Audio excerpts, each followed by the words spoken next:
Olá pessoal, professor Leandro aqui, sou psicólogo clínico, psicólogo forense e esse é o nosso canal para falarmos de psicologia forense e personalidade. Pessoal, já digo para você que se você gostar do nosso vídeo, você deixe o seu like, compartilhe o vídeo e se inscreva no nosso canal. Como eu estava dizendo para vocês, já fiz um outro vídeo, tá? Um vídeo aí onde a gente falou sobre doença mental e consequência jurídica.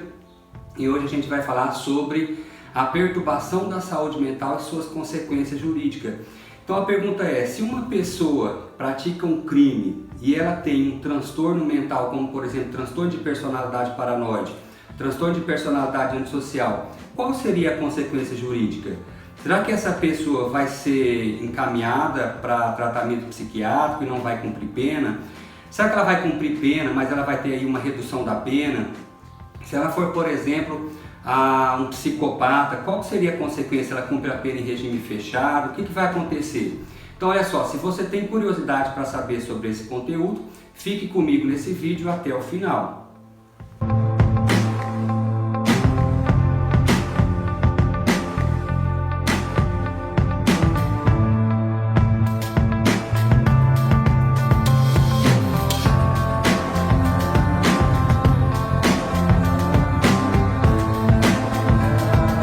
Olá pessoal, professor Leandro aqui. Eu fiz com vocês um vídeo, há alguns dias atrás aí sobre a inimputabilidade e a psicopatologia. Então a gente está conversando sobre o artigo 26 do Código Penal. Na aula passada nós falamos sobre a doença mental, tá? E na aula de hoje nós vamos falar sobre a perturbação da saúde mental, que por sua vez gera a semi-imputabilidade. Então vamos avaliar aqui. Nós temos aqui então o artigo 26 caput, que trata da inimputabilidade, conteúdo visto na aula passada, onde nós estudamos o que seria uma doença mental. Então só para a gente fazer uma pequena reprise, o nosso Código Penal ele é de 1940, tá? O nosso DSM, ou seja, DSM e a CID-10, ela é de 1952. O que a gente vai ter aí de diferença? O Código Penal ele utiliza uma terminologia que não é utilizada pelo DSM, nem pela CID-10.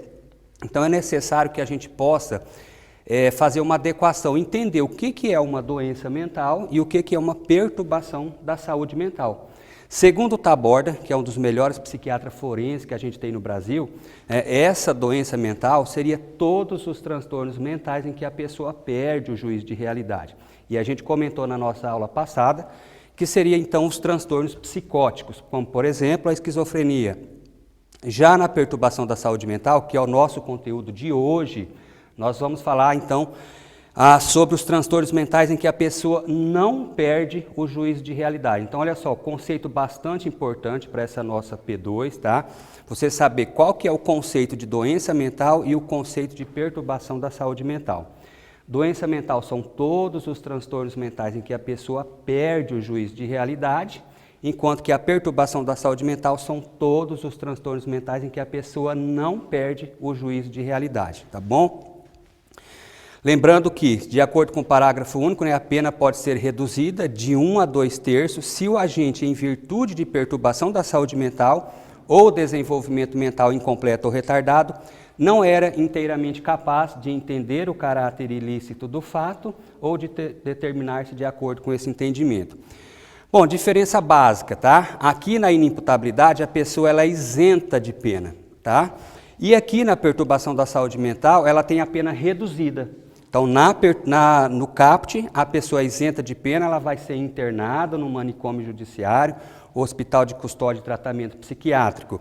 Aqui não, aqui o processo dela vai seguir após a perícia, ela vai sofrer aí uma penalidade e a pena vai ser reduzida pelo juiz, tá ok?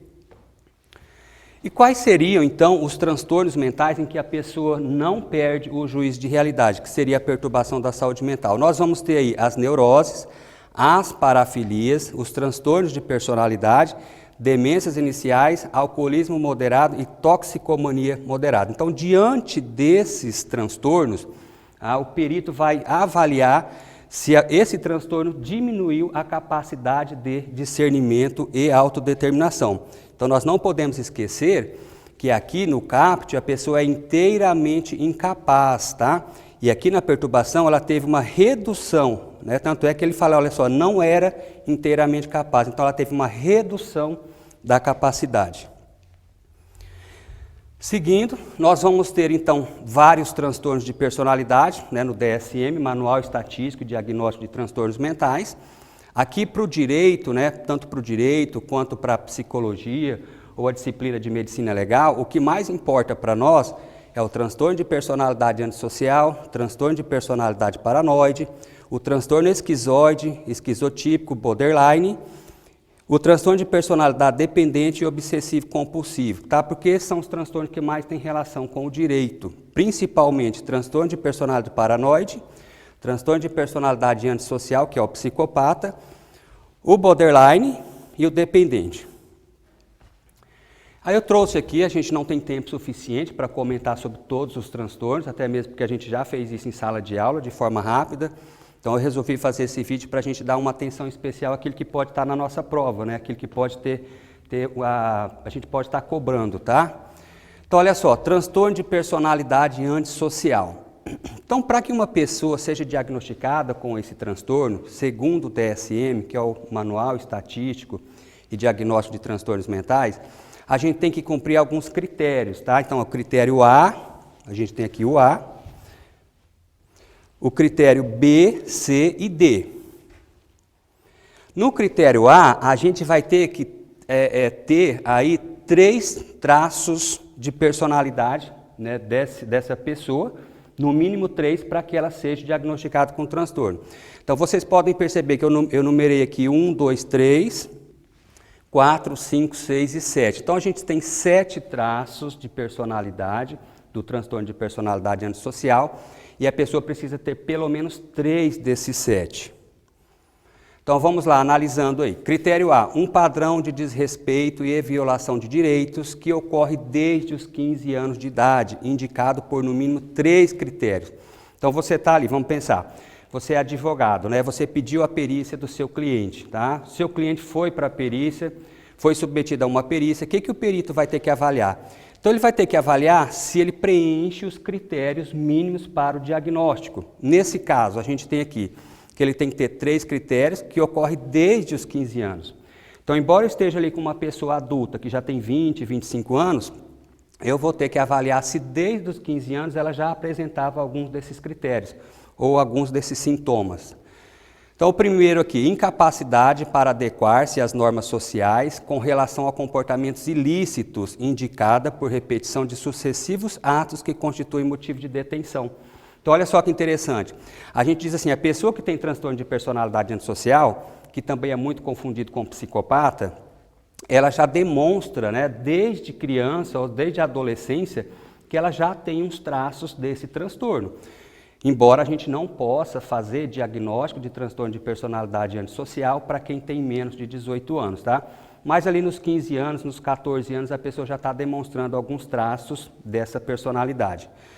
Bom, esse traço aqui é indicado por comportamento ilícito, né, desde os 15 anos. Então vamos imaginar, já pratica ali pequenos furtos, às vezes furtou um objeto de um colega da escola,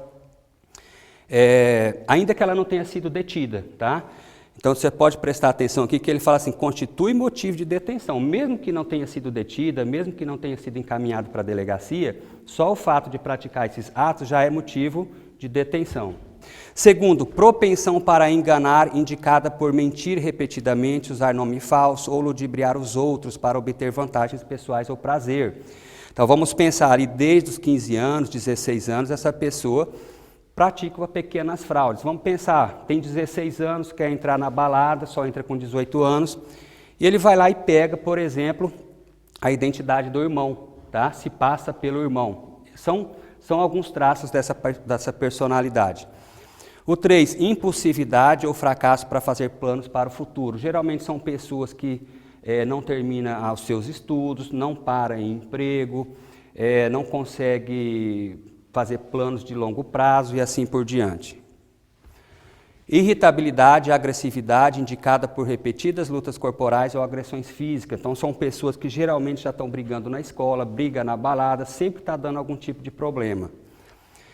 5, desrespeito e irresponsável pela segurança própria ou alheia. Então, são pessoas que se arriscam muito, né, expõem ali a sua segurança e também expõem a segurança de outros. Vamos imaginar disputando racha, empinando moto, furando sinal vermelho. O 6, irresponsabilidade consciente, indicada por um repetido fracasso em manter um comportamento laboral consciente ou honrar obrigações financeiras. Então, pessoas que não param em emprego, compram e não pagam, né? Então, o caloteiro, aí, o estelionatário, já está demonstrando alguma coisa. Logicamente, pessoal, não é aquela pessoa que comprou alguma coisa, achando que ia ter o dinheiro e ficou desempregada e não teve. Essa pessoa, ela compra sabendo que ela não vai ter o dinheiro, tá? Então, ela já sabe que ela está ali planejando ali um golpe, vamos dizer assim. E o traço mais importante do transtorno de personalidade antissocial é a ausência de remorso indicada por indiferença ou racionalização por ter ferido, matado ou roubado alguém. Então essa pessoa, ela fere, ela mata, ela rouba, mas ela é indiferente, não tem remorso nenhum. E às vezes ela até racionaliza isso daí. O que é racionalizar? Ela coloca a culpa nessa pessoa. Então vamos pensar. Ela vai lá e aplica um golpe naquela senhora que está saindo lá do banco, né, com a aposentadoria, um salário mínimo. Vai lá e vende um bilhete premiado, que não é premiado coisa nenhuma. E ele não sente nenhum remorso em dar esse golpe. E às vezes até coloca a culpa na pessoa. Fala, quem mandou ela ser gananciosa? Quer comprar um bilhete premiado que não existe, foi gananciosa, o problema é dela. Tá? Então eles fazem esse tipo de raciocínio. Então eu trouxe aqui 7 traços ou 7 comportamentos. A pessoa tem que ter pelo menos 3, isso do critério A. A gente vai analisar também o critério B. Então, o indivíduo tem que ter no mínimo 18 anos de idade. Isso significa que eu não posso fazer diagnóstico de transtorno de personalidade antissocial para quem tem menos de 18 anos, tá? Embora eu vá fazer algumas análises a partir dos 15 anos de idade, mas eu estou fazendo uma análise da pessoa adulta. E aí eu faço um retrospecto da vida dela para ver como é que ela era lá a partir dos 15 anos. C. Existem evidências de transtorno de conduta com início antes dos 15 anos de idade. Então, olha só, agora é antes dos 15. O que é esse transtorno de conduta? O transtorno de conduta é um transtorno que está lá no DSM, ou seja, no Manual Estatístico e Diagnóstico de Transtornos Mentais, em que eu falo ali também a gente já vê, né, uma criança ou um adolescente com traços do psicopata, com traços do transtorno de personalidade antissocial. Até mesmo porque essa pessoa demonstra já na infância algumas coisas um pouquinho diferentes de outras crianças. Então, existem 19 comportamentos do transtorno de conduta, logicamente eu não vou lembrar todos, mas há alguns ali, a pessoa tem que ter pelo menos 3 daqueles 19 no espaço de um ano. Por exemplo, maus tratos a animais. Então, criança que maltrata animal seria um traço. Pessoal, olha só, fazendo um parênteses, é normal, tá? A criança, enquanto ela não desenvolveu ainda a empatia, ela maltratar animal, tá bom? Então, isso só o traço por si não caracteriza o indicativo do transtorno. O problema é quando ela já faz 10 anos, 11 anos, 12 anos e continua maltratando animais. Aí já é diferente, tá? Agora, criança ali de 5, 6, 7 anos, seria um traço compatível com a idade. Então, maltratar animal ou outra criança, condutas incendiárias, então colocar fogo, tá? Colocar fogo em terreno baldio, em casa, apenas para ter prazer em ver as coisas queimando. Um outro traço aí seria pequenas fraudes, então criança que usa pequenas fraudes para obter vantagem pessoal. Então olha só, eu fui escrivão de polícia no ano de 2003 e certa vez chegou um caso lá de alguns adolescentes que estavam furtando roupas numa loja aqui em Dourados. E quando chegou lá, a gente fez o procedimento, né, policial ali na delegacia e ligou, né, foi ligar para os responsáveis. Eu lembro de um adolescente, ele tinha na faixa dos 14 anos, aí eu liguei para o tio dele, porque ele morava com o tio e a tia, e o tio dele chegou lá na delegacia muito irritado, né, e eu conversando com o tio, eu falei, olha, tenta educar, né, dá para recuperar, porque talvez seja a primeira vez. E aí o tio falou assim, nada, esse guri não tem jeito não. Esse guri me dá problema desde sempre, né? Desde 10, 11 anos de idade ele já me dá problema. E aí ele contou uma situação que aconteceu na igreja, que eles estavam na igreja, e a igreja onde esse tio deles participava, fazia coleta. Então passava uma cestinha para que os membros colocassem dinheiro ali naquela cestinha. Aí se a pessoa, por exemplo, ela quer doar R$10, mas ela não tem uma nota de 10, ela tem uma de 20, ela poderia colocar 20 na cestinha e pegar 10 de troco. E ele disse que esse sobrinho dele, que tinha 10, 11 anos na época, percebeu aquilo e começou a levar nota de R$1, colocava R$1 na cestinha e pegava 10, 20 de troco, né? Ou seja, estava aplicando um golpe ali na própria igreja, né? Então ele fala que esse menino dava problema para ele desde sempre. Seria um exemplo de pequenas fraudes que essa criança ou adolescente já está praticando antes dos 15 anos de idade. E o critério C, né, a ocorrência do comportamento antissocial não se dá durante o curso de esquizofrenia ou episódio maníaco. Por quê? A gente tem que excluir isso daqui. Se a pessoa for uma pessoa esquizofrênica, ainda que ela tenha esses comportamentos, nós não vamos poder fazer o diagnóstico de transtorno de personalidade antissocial. A gente vai fazer o diagnóstico pela patologia primária. A patologia primária é a esquizofrenia, tá ok? Seguindo, eu trouxe aqui um caso para a gente verificar de um transtorno de personalidade antissocial, psicopata, chamado Noivas de Copacabana, tá? Então isso aqui é baseado em fatos reais, é uma minissérie que passou na Globo no ano de 1992 e foi baseado em fatos reais. Então aqui a gente tem o personagem, esse personagem é o Donato, interpretado pelo Miguel Falabella. Então ele é o personagem principal, tá? Ele é o psicopata, ele é aquele que tem o transtorno de personalidade antissocial.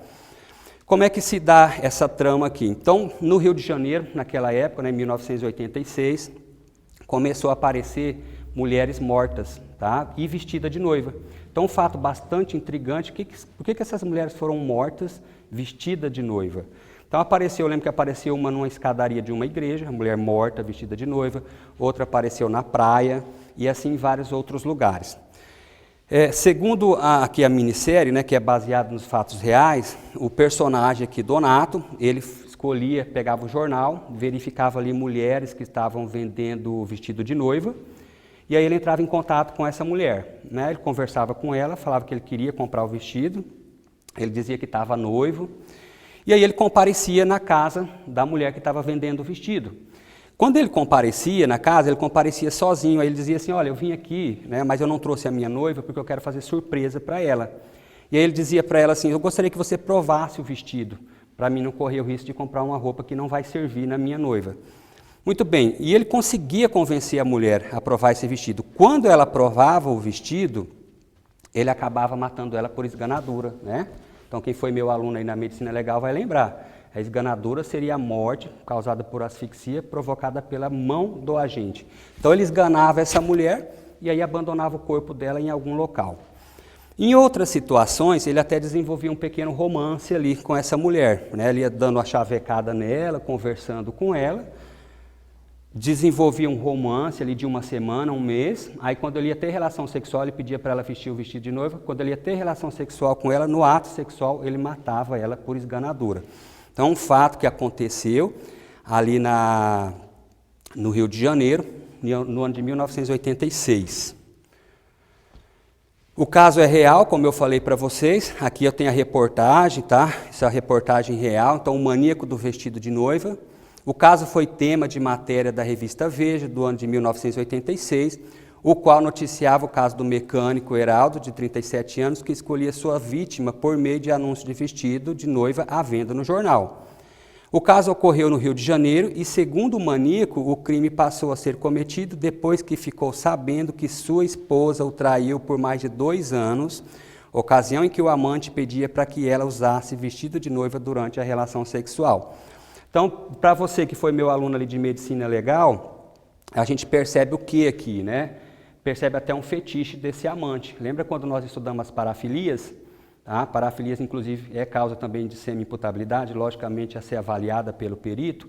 Então, é um fetiche, existe uma parafilia chamada fetiche, onde a pessoa, para manter ereção ou ter relação sexual, ela precisa de uma vestimenta que a pessoa, né, o parceiro ou a parceira deve usar.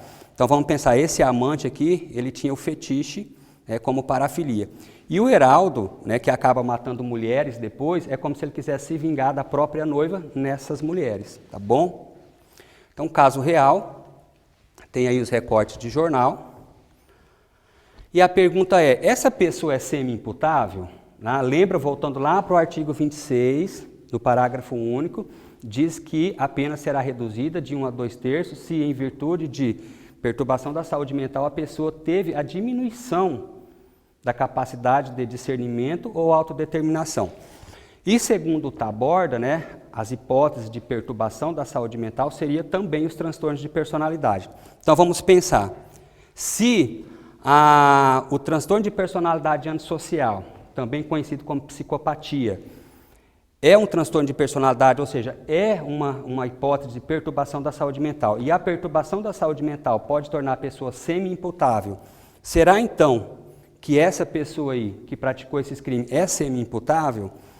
Bom, uma coisa que tem que ficar bem clara é que não é porque uma pessoa tem uma perturbação da saúde mental, tá, que significa que ela automaticamente é semi-imputável. O perito vai ter que avaliar a capacidade de discernimento e de autodeterminação dessa pessoa, se houve redução.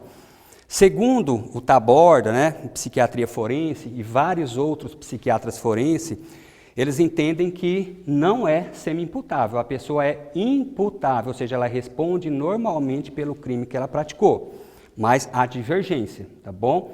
A posição majoritária é que a pessoa responde normalmente, porque, embora ela tenha essa patologia, não foi retirada dela a capacidade de discernimento e autodeterminação.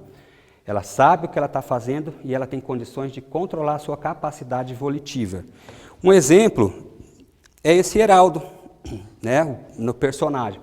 Ele assistia às investigações que vinha na televisão, então os delegados dando entrevistas sobre as investigações daqueles casos das noivas que apareciam mortas, e tem um determinado momento em que o delegado fala assim, olha, a gente já tem até uma pista sobre a profissão dessa pessoa e também possivelmente o bairro que ela mora. E aí o personagem aqui, né, o que matava as noivas, o autor dos crimes, ele percebendo aquela informação, ou seja, percebendo que a investigação poderia chegar nele, ele para de executar as mulheres, para os atos executórios, para de matar mulheres por mais de 1 ano.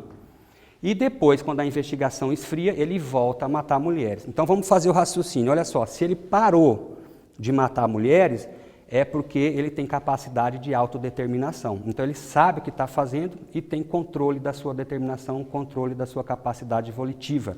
Nesse caso, então, ele será imputável, vai responder normalmente pelo crime que ele praticou. Eu trouxe aqui, só para a gente fechar, tá, algumas características do psicopata, e aí eu faço uma diferenciação aqui com vocês, que não existe classificação diagnóstica de psicopata. Psicopata foi um termo criado por um psicólogo canadense chamado Herbert Hare, onde ele cria um perfil de um psicopata, que é muito parecido com a pessoa que tem transtorno de personalidade antissocial. Então a gente sempre costuma dizer, toda pessoa que é psicopata, ela também tem o transtorno de personalidade antissocial, mas nem toda pessoa que tem transtorno de personalidade antissocial é um psicopata. Há algumas características aqui, tá? Então, loquacidade, charme superficial, então uma pessoa que se comunica muito bem, tem um bom poder de convencimento, tá? Tem um charme, tem uma conquista, talvez seja por isso que aquela pessoa, né, que a gente viu ali na minissérie, conseguia conquistar as mulheres e até mesmo fazer com que elas provassem o vestido de noiva mesmo, sem conhecer ele. A mentira patológica, a vigarice, manipulação, a ausência de culpa e remorso, que é um traço lá do transtorno de personalidade antissocial, indiferença, falta de empatia, ou seja, são vários traços dessa pessoa para ser classificada como um psicopata. Existe então uma tabela, tá, que o psicólogo vai utilizar para fazer a pontuação e chegar a um diagnóstico, né, de psicopata ou não. Pessoal, eu trouxe aqui para a gente fechar um caso, só para a gente dar uma olhada, gostaria que vocês pensassem sobre esse caso aí em casa, tá? Então olha só, eu tirei lá do livro de psiquiatria forense do Taborda. Paulo, 25 anos, cometeu duplo homicídio. Informa que fora visitar uma ex-namorada, com a qual coabitara por alguns meses. E ao chegar no apartamento, encontrou apenas a babá e o filho da ex-namorada, de 4 anos de idade. Relata ter sentido vontade de ter relações sexuais com a babá. Como a jovem recusou a proposta, estuprou-a e a seguir a estrangulou. Indagado sobre o porquê de haver matado também o menino, justificou dizendo que o choro deste atrapalhava seu desempenho sexual, o qual levou a desferir violento golpe na criança. Ao exame não apresentou alteração na cognição, nem sintomas delirante ou persistente. Pessoal, é interessante quando ele fala assim, olha, ao exame não apresentou alteração da cognição, nem sintomas alucinatórios ou delirantes, a gente já descarta o que aqui? A gente já descarta a doença mental, tá? Descarta a esquizofrenia ou transtorno delirante persistente.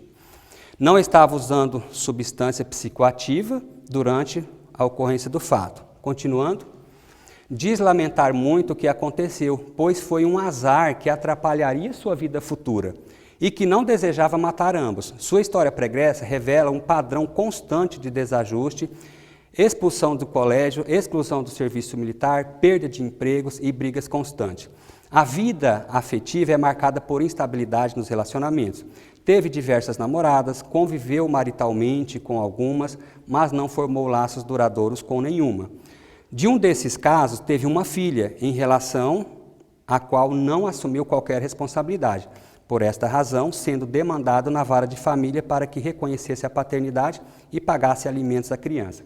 Se a gente for analisar a história desse personagem aqui, desse caso que eu trouxe para vocês, nós vamos perceber vários traços do transtorno de personalidade antissocial.